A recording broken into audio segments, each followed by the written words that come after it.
My name is John Mays. Some people refer to me as Evil John Mays.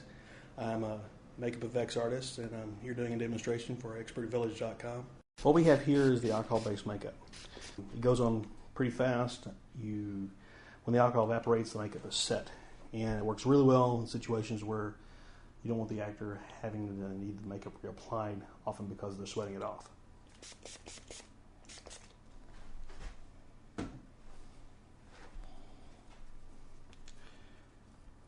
Put the makeup on, kind of dance it around, because the idea here is that the more variegated it is, the more unusual it is, the less it's going to look like you've got an appliance on somebody's face.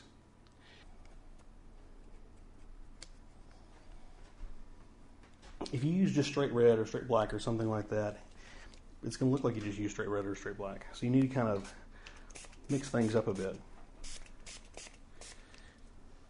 So if you've got a palette that's got a variety of colors to it, kind of just work around to get a look that you like.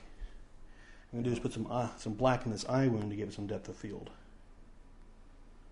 It also gives you nice little shadows and things.